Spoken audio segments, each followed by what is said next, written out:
मुझे प्रूव करना है कि ये एंगल ए और एंगल सी इक्वल होगा। मुझे प्रूव करना है कि एंगल बी और एंगल डी इक्वल होगा, ये हमको करना है। तो अब से पहले जो 3 थ्योरम्स थी उसमें जो हमने काम करा था, हमें वही काम यहाँ पर भी करना है। हम क्या करेंगे, ए से सी को कनेक्ट कर देंगे, ज्वाइन कर देंगे। ठीक है, तो to prove angle A is equal to angle C and angle B is equal to angle D. Angle A angle C के इक्वल प्रूव करना है और एंगल बी एंगल डी के इक्वल प्रूव करना है, ये काम हमको करना है। अब इसमें मैं कंस्ट्रक्शन करूंगा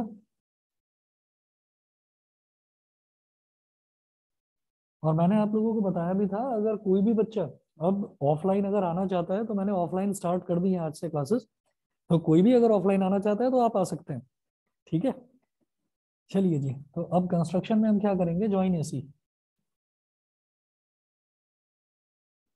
ज्वाइन एसी, ए सी को ज्वाइन कर दीजिए।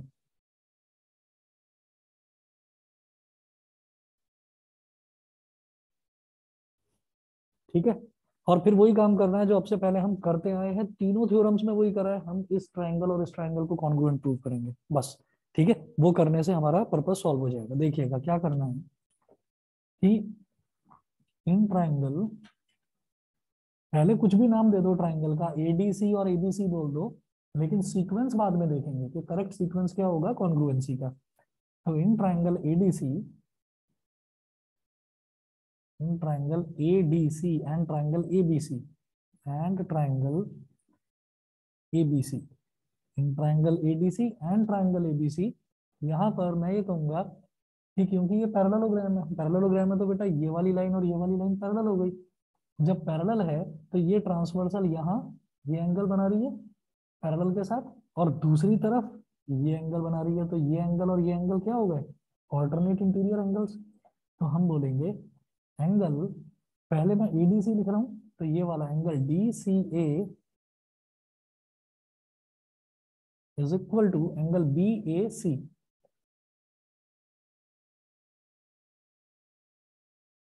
Alternate interior angles, alternate interior angles, ये हो गया।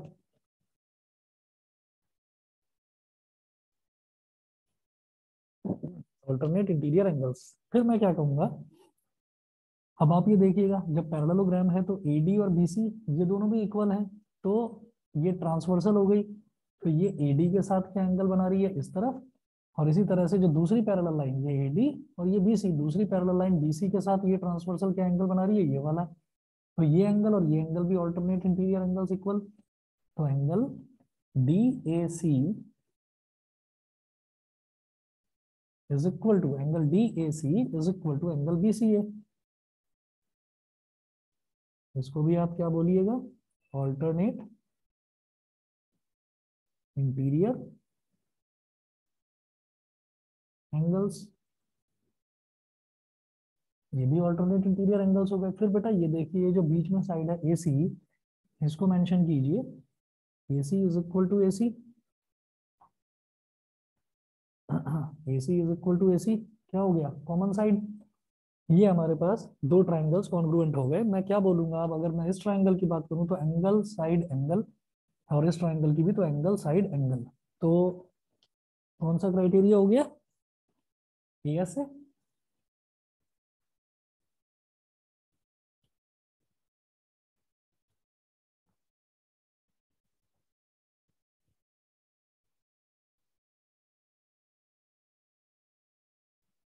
By S A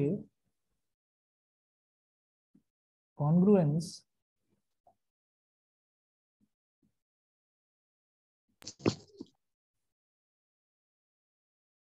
by S A congruence criteria, by S A congruence criteria. अब ट्राइंगल का सीक्वेंस देखना है। टिया मेरी आवाज आ रही है, यस सर। एग्जाम ठीक हो गया, एग्जाम था ना आज? यस सर, सही गया। चलिए ठीक है भाई। ASA congruence criteria, ASA congruence criteria में हम ये देखेंगे कि भाई मैंने यहाँ पर क्या यूज करा, दो तो एंगल है और एक साइड है, तो इसका मतलब एंगल मेजोरिटी में आ गए। तो अब एंगल्स की बात करेंगे, इसका एंगल सी और इसका एंगल ए, तो पहले लिखो सी फिर लिखो ए, सी और ए, फिर इसका एंगल ए और इसका एंगल सी, तो अब लिखिए ए और इधर लिखिए सी, सेकंड पोजीशन पर लिख दिए दोनों जो बराबर एंगल्स हैं। तो मैंने इसमें इधर ये जो एडीसी वाला है इसमें बेटा मैंने क्या क्या लिखा, सी और ए लिखा। अब कौन सा अल्फाबेट बचता है, देखिए मैंने सी लिख दिया और ए लिख दिया, तो अल्फाबेट क्या बचा, डी। तो आप क्या करिए यहाँ पर डी लिख दीजिए शुरुआत में। ठीक, अब याद रखिए बचा हुआ अल्फाबेट मैंने शुरुआत में लिखा है, तो इस ट्राइंगल का भी बचा हुआ अल्फाबेट मैं शुरुआत में लिखूंगा। तो ये ट्राइंगल क्या है, ए बी सी, इसमें मैंने ए और सी लिखा है, ए और सी लिखा है, तो बी बचा, तो बी को शुरुआत में लिखेंगे, शुरुआत में लिख दिया। Triangle DCA is congruent to triangle BAC. तो ये हमारे दो ट्राइंगल सब कॉन्ग्रुएंट हो गए। ठीक है, अच्छा अब जैसे दो ट्राइंगल कॉन्ग्रुएंट हो गए, मेरा दिमाग में क्या चल रहा है कि मुझे तो ये वाला एंगल इस वाले एंगल के बराबर और ये वाला एंगल इस वाले एंगल के बराबर प्रूव करना है। तो अब आप ये देखिएगा, एंगल्स की बात करेंगे तो इसलिए तीनों एंगल्स इसके लिखे हैं आप कैसे, आप ये लिखेंगे पहली पोजीशन पर इधर डी है और इधर पहली पोजीशन पर बी है, तो डी को कैसे लिखा जाएगा, ये सी और ए के बीच में आप डाल देंगे डी को, तो angle C D A is equal to angle B को इधर डाल दीजिए, एंगल ए बी सी। पहला ये हो गया। अब देखिए दूसरी पोजीशन पर क्या लिखा हुआ है, दूसरे पोजीशन पर इधर भी एंगल सी है और इधर एंगल ए है, तो सीधा सीधा ये तो पहले से ही बीच में लिखा हुआ है, तो angle D C A is equal to angle B A C. फिर तीसरी पोजीशन पर क्या लिखा हुआ है, अल्फाबेट ए, तो इस ए को बी और सी के बीच में डालिए, तो angle D A C is equal to, इस सी को यहाँ डाल दीजिए बी और ए के बीच में, angle B C, angle D A C is equal to angle B C. Reason में क्या लिखेंगे, यहाँ पर बड़ा बड़ा लिख दें, by C P C T, और फिर क्या करना है, इनको ना तीनों को नाम दो, इक्वेशन वन, इक्वेशन टू और equation three. Equation one two और थ्री मैंने तीन इक्वेशंस का नाम इनको दे दिया। इसके बाद मैं क्या करूंगा, ये समझने वाला है। देखिए मेरा पहला काम तो इतना आसान हो गया, सी डी ए ये वाला और ए बी सी ये वाले एंगल इक्वल आ गए, ये और ये। तो मैं कहूंगा from equation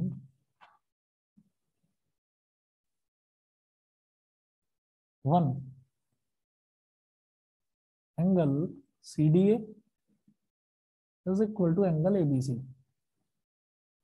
which implies that angle D is equal to angle B. मैंने अब इसको एंगल डी लिख दिया और एंगल बी लिख दिया, एंगल डी और एंगल बी लिख दिया, तो इसका मतलब क्या हुआ, इसका मतलब ये हुआ कि ये पूरा एंगल डी और एंगल बी, तो मतलब इस पैरेललोग्राम का ये पूरा डी और बी तो इक्वल हो गया, पहली चीज।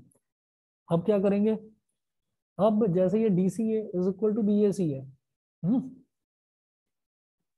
D C A is equal to B A C, तो आप क्या करें, इक्वेशन टू को ऐसे लिखो बेटा, इक्वेशन टू को अब थोड़ा सा स्मार्टली काम करना है इसमें। देखिए कैसे, मुझे प्रूव करना है angle A is equal to angle C. Angle A कैसे आएगा, अगर ये दोनों एंगल ऐड हो जाएं तो एंगल ए आ जाएगा, अगर ये दोनों एंगल ऐड हो जाएं तो एंगल सी आ जाएगा। तो मैं इक्वेशन टू में लेफ्ट साइड में तो सी वाला एंगल है और राइट साइड में ए वाला एंगल है, तो इसको पलट दो, इसको लिखेंगे angle B A C is equal to angle D C है। भाई पलट कर तो लिख सकते हैं ना, बताओ भाई। अगर मान लीजिए x is equal to y है तो पलट कर y is equal to x भी लिखा जा सकता है। ठीक है, अब देखो angle B A C is equal to angle D C है, और फिर इक्वेशन थ्री लिखो, ये हो गई इक्वेशन नंबर थ्री, ये लिख दिया। Equation three as it is लिख दो, इसको मत बदल, इसको पलटना मत, इसको एज इट इज लिख देना। तो ये हो गया angle D A C is equal to angle B C A. यहां लिख दीजिए बेटा, बेटा add both these equations, add both these equations. आपको क्या करना है, दोनों की दोनों इक्वेशंस आप ऐड कर दीजिए। अब जब हम दोनों इक्वेशंस ऐड करेंगे तो सोचिए, बीएसी और डीएसी, बीएसी मतलब ये और डीएसी मतलब ये, जब इसको ऐड कर देंगे तो क्या बन जाएगा, पूरा एंगल है। तो इन दोनों को जब मैंने ऐड कर दिया तो angle B A C plus angle D A C is equal to, इन दोनों को ऐड कर दीजिए तो angle D C A plus angle B C A. आपने इन दोनों को ऐड कर दिया तो आप देखिएगा डीसीए, डीसीए मतलब ये और बीसीए मतलब ये, इन दोनों को पूरा ऐड कर दिया तो बेटा ये वाला क्या बन गया, एंगल ए, और ये क्या बन गया, एंगल सी। तो angle D is equal to angle B, angle A is equal to angle C. Hence proved. हमको यही चीज प्रूव करनी थी कि इनके अपोजिट एंगल्स जो है वो इक्वल होते हैं। बताइए बेटा, ऑनलाइन वाले बच्चे बताएं, सभी को clear? Yes sir. Yes sir. Yes sir. चलिए जी, हाँ कुछ पूछ रहे हैं, सभी को क्लियर है? चलिए ठीक है, ठीक है। चलिए अब इसके बाद देखेंगे नेक्स्ट, हाँ थ्योरम 5। थ्योरम 5 में देखिएगा क्या है।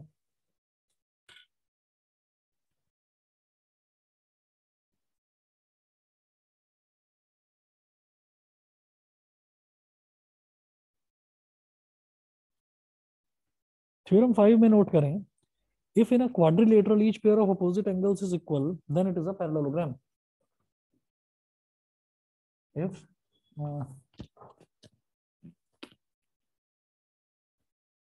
if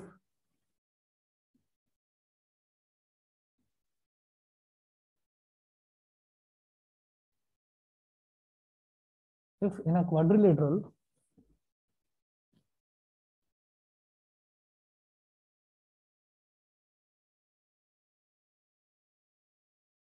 if in a quadrilateral each pair of opposite angles is equal,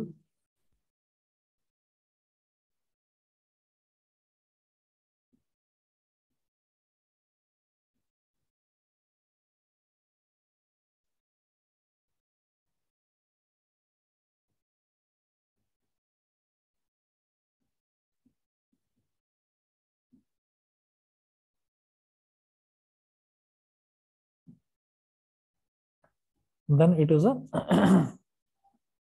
parallelogram. तो देखिएगा, if in a quadrilateral each pair of opposite angles is equal, अब ये ना पैरेललोग्राम नहीं दे रखा। अब तक जो हमारी 4 थ्योरम्स थी, चारों में क्या दे रखा था, पहले से ही पैरेललोग्राम दे रखा था। अब क्या दिया है, अब इन्होंने बोला है कि each pair of opposite angles is equal, तो मेरे को प्रूव करना है then it is a parallelogram. तो पैरेललोग्राम कैसे प्रूव होगा, आप अपोजिट साइड्स, किसी भी क्वाड्रिलेटरल की अपोजिट साइड्स को पैरेलल प्रूव कर दीजिए, वो अपने आप पैरेललोग्राम हो गया। ठीक है, आप अपोजिट साइड्स को इक्वल प्रूव कर दीजिए तो भी वो पैरेललोग्राम हो गया। ठीक है, दोनों में से कोई एक काम कर दो तो वो पैरेललोग्राम हो जाएगा। ठीक है, तो देखिएगा इसमें मुझे प्रूव करना है पैरेललोग्राम, तो मैं जानबूझकर उसको बनाऊंगा ही कुछ ऐसा कि वो पैरेललोग्राम जैसा दिखाई दे, ताकि हमको सॉल्व करने में थोड़ी आसानी रहे। उसको टेढ़ा मेढ़ा मत बना देना कि क्वाड्रिलेटरल है तो कैसा भी बना दो, नहीं, हमें पैरेललोग्राम प्रूव करना है तो उसको पैरेललोग्राम जैसा ही बनाना है।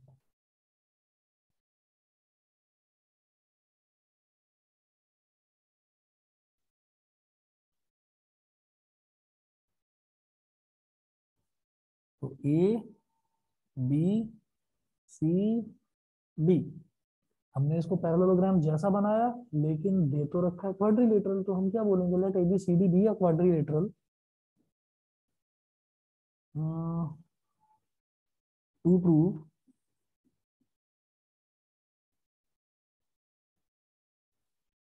ए बी सी डी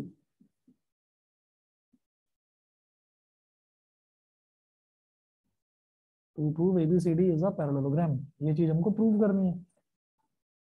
अच्छा, अब इसका प्रूफ देखिए, let A B C D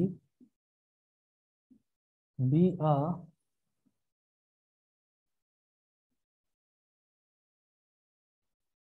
late A B C D be a quadrilateral. ABCD को हमने क्वाड्रिलेटरल माना है, बनाया ऐसा कि वो देखने में पैरेललोग्राम जैसा लगे।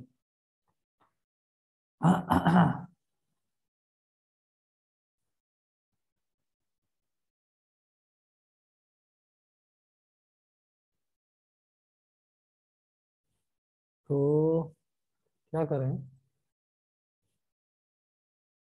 हम्म, फिर से वही काम कर दो, ए से सी को ज्वाइन कर दो।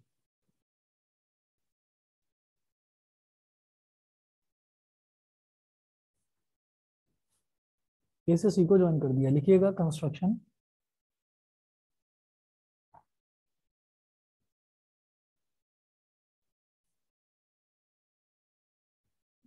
Join A C.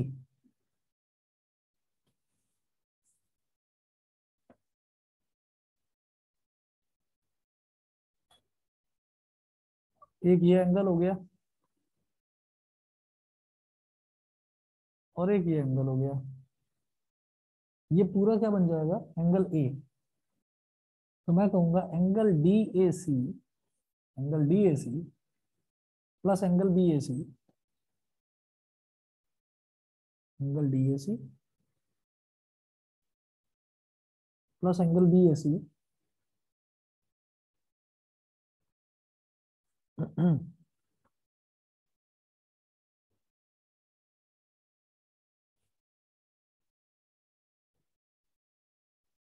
Is equal to angle A. ये काम करें कि नहीं करें? इसमें और क्या किया जा सकता है? हमारे अपोजिट एंगल्स इक्वल गिवन है, ये डी और बी इक्वल गिवन है। चलो ये एंगल हो गया, एक एंगल हो गया, एक कॉमन साइड हो गई।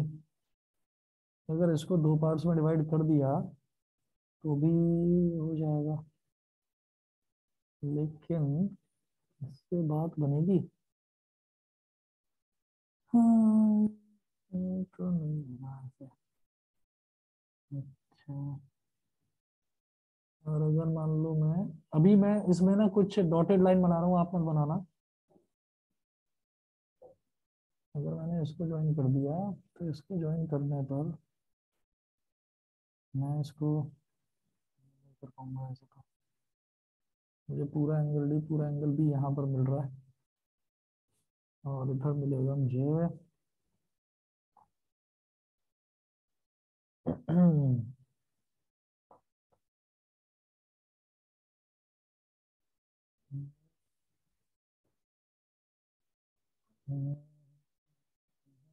पूरा एंगल ए हो गया, फिर ऐसे ही मैं एंगल सी बना लूंगा। Excuse me sir. हाँ जी बताइए। सर इसको एंगल सम प्रॉपर्टी से कर सकते हैं? मेरे दिमाग में अभी वही आ रहा है, मैं सोच रहा हूँ कि अगर मान लो मैं ये कहूँ कि इन चारों एंगल्स को मैंने ऐड कर दिया, ये वाला एंगल इसके इक्वल है, ठीक है, और ये वाला इसके इक्वल है। इसको मान लो मैं एक्स बोल दिया तो ये भी एक्स है, इसको वाई बोल दिया तो वो भी वाई है। तो एक्स प्लस वाई हमारे पास जो है, एक्स प्लस वाई हमारे पास 180 डिग्री आ जाएगा, है ना? और हाँ, एंगल्स हम प्रॉपर्टी पूरे क्वाड्रिलेटरल में लगाने की सोच रहे हो या किसी ट्रायंगल में लगाने की सोच रहे हो, ये बताओ। Sir quadrilateral. तो पूरे क्वाड्रेट में भी लग सकती है। पूरे सर क्वाड्रिलेटरल एडी और बीसी जब सर वो पैरेलल हो गया सर, ए बी एक ट्रांसफर की तरह अरे एक्ट करेगी। हो गया हो गया हो गया, ठीक है। बिल्कुल सही। हमें लगता है कि फिर इसकी जरूरत ही नहीं पड़ेगी।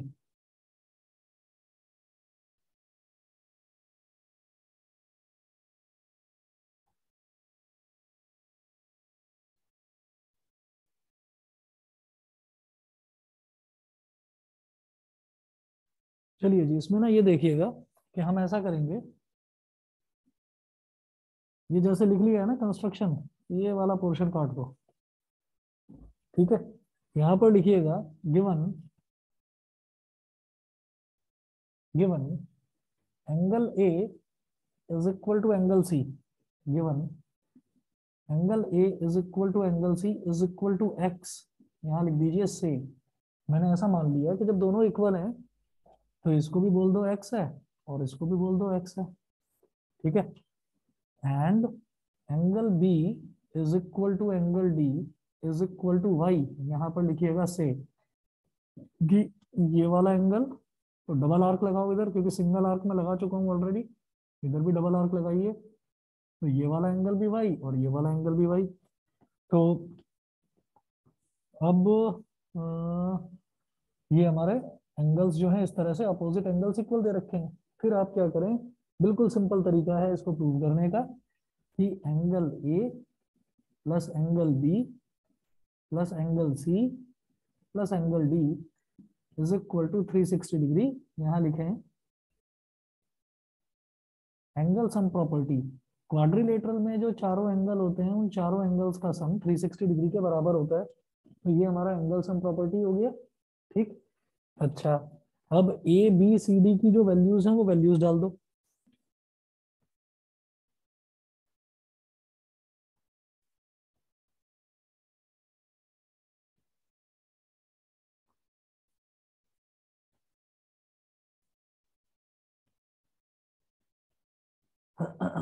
ए बी सी डी की वैल्यूज डालिएगा। देखो ए की वैल्यू क्या है एक्स, बी की वाई, फिर एक्स फिर वाई। तो x plus y plus x plus y is equal to 360 degree. X plus x क्या हो गया 2x, वाई प्लस वाई क्या हो गया 2y is equal to 360 degree. 2 common ले लिया, x plus y is equal to 360 degree. 2 180 जा, तो x plus y is equal to 180 degree. That is angle A plus angle D is equal to 180 degree.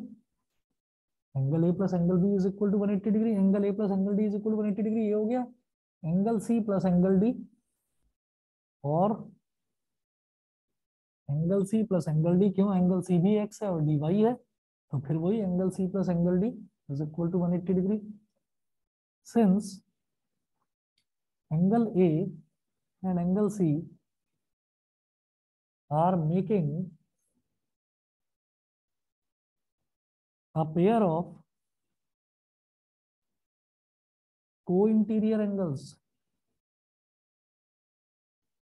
को-इंटीरियर angles, आप ये देखिए कि अगर ये ए बी और सी डी पैरेलल लाइंस होती तो ये जो डीसी है, अगर ए बी और डीसी पैरेलल लाइंस होती तो ये जो डीसी है it will act like a transversal, और ट्रांसवर्सल के सेम साइड बनने वाले जो दोनों एंगल होते हैं उनको को-इंटीरियर एंगल बोलते हैं। एक इस तरफ बने और एक इस तरफ बने तो उसको ऑल्टरनेट इंटीरियर एंगल्स बोल देते हैं।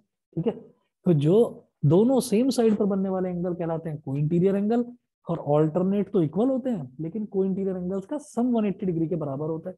तो जब एक्स और वाई का सम 180 डिग्री के बराबर है तो इसका मतलब बीसी और ए बी पैरेलल रही होंगी। समझ गए कि नहीं, बताइए। सर हाँ जी, सर हाँ जी, सर आपने एंगल ए एंड सी लिख दिया, एंगल ए एंड डी होगा।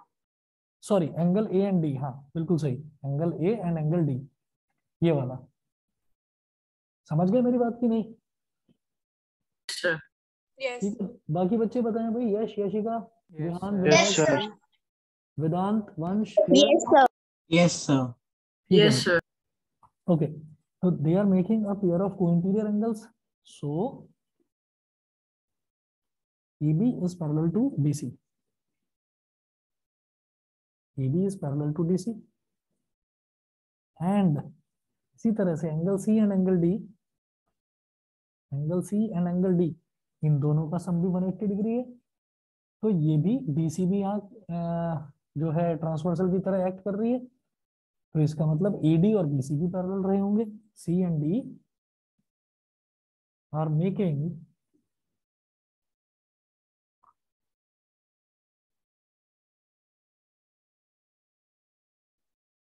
another pair of co-interior angles.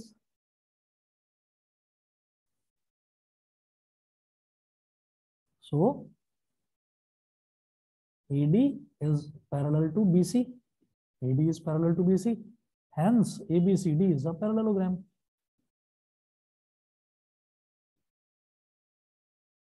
Hence ABCD is a parallelogram. और यही हमको प्रूव करना था।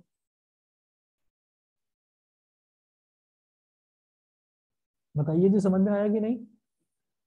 Yes, sir. Yes Yes, sir. sir. चलिए जी, एक्सक्यूज मी सर। हाँ जी बोलिए। सर जो x+y+x+y = 360 वाला स्टेप था, हाँ सर उसमें एक्स मतलब एंगल ए और एंगल सी इक्वल थे, तो सर हम दोनों में सी की वैल्यू न डाल के सिर्फ ए की वैल्यू डाल के x+y = 360 लिख सकते हैं। नहीं नहीं नहीं, सुनिए, जब ये चारों के चारों एंगल्स जो हैं, इन चारों एंगल्स का सम ही तो 360 डिग्री होगा। तो एंगल ए और एंगल सी इक्वल है, तो इसको भी एक्स और इसको भी एक्स ले लिया, तो x+y+x+y करा। फिर ये जो x और x है, ये दोनों ऐड होकर 2x हो गए, ये y और y ऐड होकर 2y हो गए, यहाँ से 2 कॉमन लिया, तो फिर 2 ने 360 को डिवाइड कर दिया, तो x+y 180 हो गया। Okay sir. कुछ और कह रहे थे या मैं ढंग से समझा नहीं तुम्हारा डाउट? सर हम मतलब वाई सी की वैल्यू ना डाल के बस एक्स वाई उसमें सिर्फ ए की वैल्यू डालते हैं उसमें, क्योंकि वो दोनों तो इक्वल थे ना, ए और अच्छा सी। अच्छा अच्छा, हाँ हाँ, वो भी सेम ही बात है, वो भी सेम बात है कि जैसे हमने शुरुआत में angle A plus angle B plus angle C plus angle D लिखा, तो तुम ये कह रहे हो कि मैं एंगल ए को तो एंगल ए ही रहने दूं और सी को भी एंगल ए लिख दूं। Yes sir. हाँ, तो वो भी उससे भी सेम ही रिजल्ट आएगा बेटा, कोई अंतर नहीं है। Okay sir. ठीक है, चलिए जी, तो ये हमारी हो गई थ्योरम नंबर 5। हाँ, ये पांचों थ्योरम्स क्लियर है। ठीक है, चलिए, मैंने एक ना आपको मेथड बताया था, उस मेथड को मत भूलना, कि पांचों की पांचों थ्योरम्स आज दोबारा से प्रैक्टिस करना। ठीक, थोड़ा सा बोरिंग लगेगा कि अभी तो करा था फिर दोबारा करवा रहे हैं, लेकिन ये इतनी पक्की हो जाएंगी कि आपसे एग्जाम में गलती नहीं होगी। ठीक है, अगला देखते हैं। Theorem number 6, the diagonals of a parallelogram bisect each other.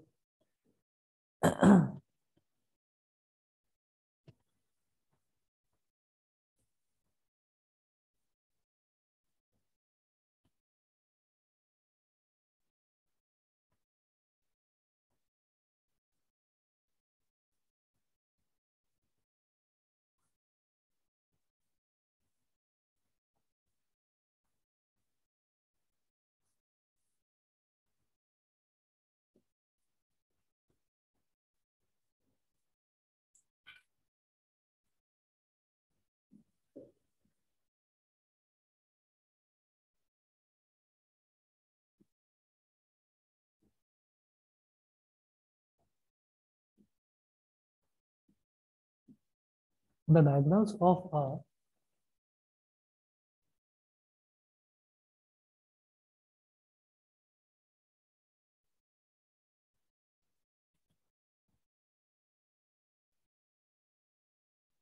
Parallelogram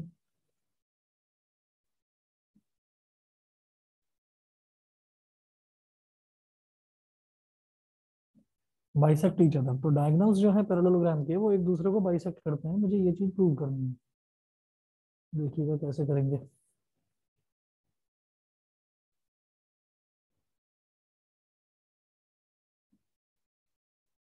फिर से बना लीजिए पैरेललोग्राम।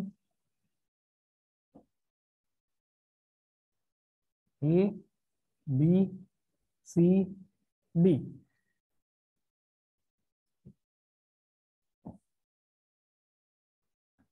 और अब जब डायगोनल्स इन्वॉल्व हैं इसमें, तो कंस्ट्रक्शन में डायगोनल्स नहीं बनाने, फिर डायग्राम में डायगोनल्स आपको बनाने हैं। आपने क्या करना है, ए से सी को ज्वाइन कर देना है,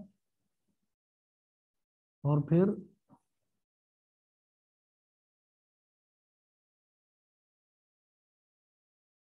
ए से सी को और बी से डी को ज्वाइन कर दीजिए। ए से सी को ज्वाइन कर दिया और बी से डी को ज्वाइन कर दिया, और ये सेंट्रल पॉइंट जहां पर एक दूसरे को ये इंटरसेक्ट कर रहे हैं, अभी मैं इंटरसेक्ट बोलूंगा, बाइसेक्ट नहीं बोलूंगा। तो O A is equal to O C, to prove O A is equal to O C and O B is equal to O D, and O B is equal to O D, ये चीज prove करनी है इसमें। तो देखते हैं कैसे करना है। हम्म।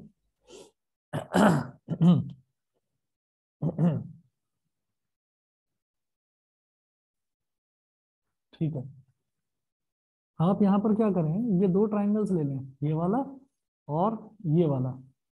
तो इसका प्रूफ, इन ट्राइंगल डीओसी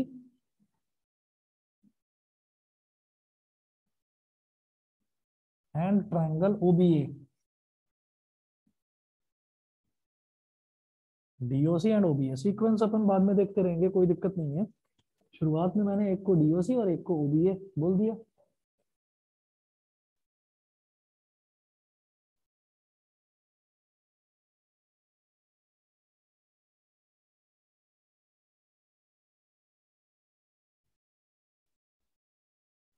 हाँ विधि, मेरी आवाज आ रही है? आप एक काम करिए, ये जो आपने अभी रीजन लिखकर भेजा है ना कि डायगोनल एसी हम अगर कंस्ट्रक्ट करते हैं और दोनों को अगर कॉन्ग्रुएंट प्रूव करें, तो इसमें क्या होगा कि अपोजिट एंगल्स जो हैं, अपोजिट एंगल ना, अपोजिट एंगल एक pair, one pair of opposite angle equal होगा। थ्योरम 5 की जैसे आप बात कर रहे हो, तो थ्योरम 5 में हमने मान लो ऐसे डायगोनल ड्रॉ कर लिया। डायगोनल ड्रॉ करने के बाद में मैं इन दोनों ट्रायंगल्स को कॉन्ग्रुएंट ना प्रूव कर नहीं पाऊंगा। रीजन क्या है कि मैंने इसको बनाया पैरेललोग्राम जैसा है, लेकिन ये पैरेललोग्राम नहीं है, ये है क्वाड्रिलेटरल। तो अगर पैरेललोग्राम था तब तो कोई प्रॉब्लम ही नहीं थी, तब तो मैं इन दोनों को कॉन्ग्रुएंट प्रूव कर सकता था। अगर ये क्वाड्रिलेटरल है तो क्वाड्रिलेटरल में बेटा ना तो ये दो अपोजिट साइड्स इक्वल दे रखी हैं, और ना ही हमारे पास ये है कि ये लाइन और ये लाइन पैरेलल है तो मैं ऑल्टरनेट एंगल्स को इक्वल बोल दूं। तो इस वजह से हम इन दोनों को कॉन्ग्रुएंट प्रूव कर ही नहीं पाएंगे। इस वजह से ये वाला जो करा है क्वेश्चन, ये वाला थ्योरम जो करा है, ये हमने एंगल सम प्रॉपर्टी से करा। समझ गए? Excuse me, sir. Yes. हाँ जी बोलिए। So, is there any other way to do the theorem number 5 other than this one? No, no, no. There is no other way because this is given to be a quadrilateral, and if we have a parallelogram, then only we can treat AC like a transversal. तो इसको transversal की तरह treat ही नहीं कर पा रहे हैं, तो इस वजह से हमारा ये एंगल और ये एंगल इक्वल नहीं होगा। ऐसे ही ये एंगल और ये एंगल भी इक्वल नहीं होगा। तो हमारे दो पेयर एंगल के तो दो पेयर खत्म हो गए, वो तो इक्वल हम कर ही नहीं पाएंगे प्रूव किसी भी तरह से। ठीक। हाँ ये एंगल और ये एंगल इक्वल जरूर दे रखा है, तो एक एंगल मिल गया। अपोजिट साइड्स इक्वल है या नहीं मुझे नहीं पता, तो मैं क्या यूज करूं? ऐसे ये वाली साइड, ये वाली साइड, ये भी अपोजिट साइड्स है, ये भी इक्वल नहीं दे रखी है, तो टू पेयर ऑफ एंगल्स खत्म हो गए, टू पेयर्स ऑफ साइड्स खत्म हो गई। तो एक पेयर ऑफ एंगल से मैं क्या प्रूव कर पाऊंगा? नहीं हो पाएगा ये। Okay, समझ गए? sir. विधि समझ में आ गया?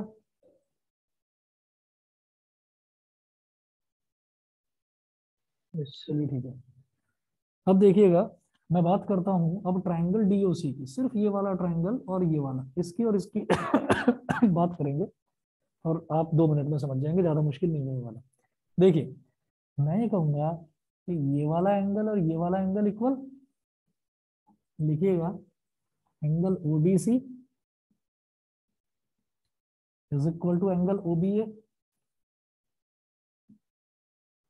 रीजन में लिखे हैं alternate interior, alternate interior angles. दूसरा ये वाला एंगल और ये वाला एंगल इक्वल, मतलब angle O C D is equal to angle O A B, alternate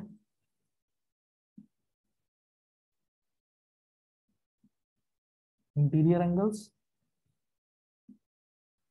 ठीक, ये दो एंगल्स हमारे पास इक्वल हो गए।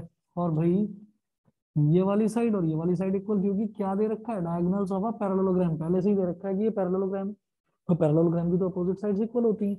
तो क्या लिखें? DC is equal to AB, opposite sides of a parallelogram.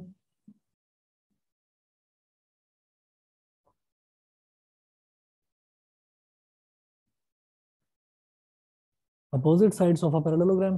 अब देखिएगा, ये हो गए दो एंगल और एक साइड। तो एक चीज तो समझ में आ गई कि इस ट्रायंगल की बात करूं तो ये वाला एंगल, ये वाला एंगल और बीच की साइड तो ए ऐसे, ऐसे ही इधर भी एंगल साइड एंगल, दो एंगल और उनके बीच की साइड।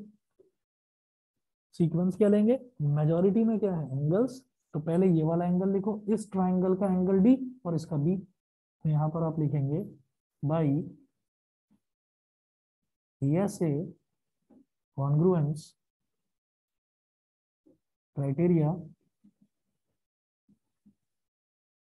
बाई ए से कॉन्ग्रुएंस क्राइटेरिया, इसका एंगल डी और इसका एंगल बी, तो इधर लिखें डी और इधर लिखें बी। इसका एंगल सी और इसका एंगल ए, तो इसके बाद लिखें सी और इसके बाद लिखें ए। ठीक है, तो डी और सी में से डी और सी तो ले लिया, क्या बचा ओ, तो ओ को सबसे पहले लिख दो। ऐसे ही ओ बी ए में से बी और ए तो लिख दिया, तो ओ बचा, ओ को सबसे पहले लिख दो, क्योंकि बचा हुआ अल्फाबेट यहाँ सबसे पहले लिखा है तो यहाँ भी सबसे पहले। Triangle triangle triangle ODC is congruent to triangle OBA. ठीक है, अब देखिएगा ये प्रूव होते ही हम क्या करेंगे, पहला दूसरा alphabet OD is equal to इसका पहला दूसरा अल्फाबेट ओबी, इसका दूसरा तीसरा अल्फाबेट बीसी, इसका दूसरा तीसरा अल्फाबेट बीए, इसका पहला तीसरा alphabet OC is equal to इसका पहला और तीसरा अल्फाबेट ओए। रीजन में लिखें by CPCT, by CPCT.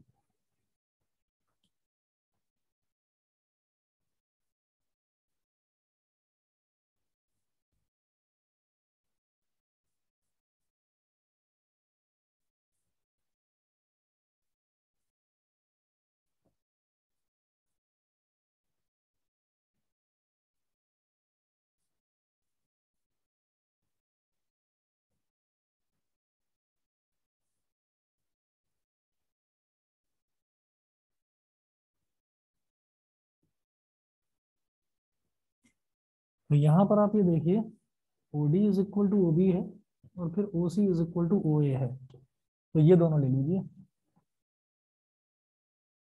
OD is equal to OB and OC is equal to OA, hence proved. OD is equal to OB आ गया और OC is equal to OA आ गया, तो इसका मतलब ये आधे आधे में डिवाइड हो रहे हैं। बताइए जी, clear? Yes, sir. Yes, sir. Yes, sir. चलिए, Yes, ठीक है जी। तो ये हमारी थ्योरम नंबर 6 थी। अब इसमें एक थ्योरम बचती है और कुछ एग्जांपल्स हैं। चलिए बेटा, नेक्स्ट क्लास में देखता हूँ। अभी हम क्या करेंगे, अभी कुछ दिन क्वाड्रिलेटरल से एक बार लग करना, इसी को फिनिश करना। ठीक है, इन द मीन टाइम आप लोग साइंस भी प्रैक्टिस कर लीजिए, बीच में कोई डाउट्स आते हैं तो प्लीज पूछ लेना। ठीक है, चलिए जी, okay sir thank you sir. Excuse me sir. Okay, हाँ जी बताइए। सर मैम ने बोला था कि थ्योरम 1 और थ्योरम 9 का प्रूफ आएगा, बाकी सब पे नहीं आएंगे, बस स्टेटमेंट याद करनी चाहिए। तो बहुत बढ़िया है, फिर तो मजे आ गए आपके। ये तो बहुत अच्छी बात है, मैं सारा करवा रहा हूँ आपको, मैं सारा करवा रहा हूँ। अगर वो बोलते हैं कि थ्योरम 1 और 9 का ही आपको करना है प्रूफ और बाकी सिर्फ थ्योरम्स की स्टेटमेंट्स ध्यान रखनी है, तो बाकी फिर आप एक्सरसाइज पर करना कंसेंट्रेट। ठीक है, लेकिन क्लास अटेंड करो, उससे आपकी प्रैक्टिस होगी। ठीक है, ओके सर। हाँ जी, चलिए, okay. Excuse me, sir. Okay जी, ओके ओके। Excuse me.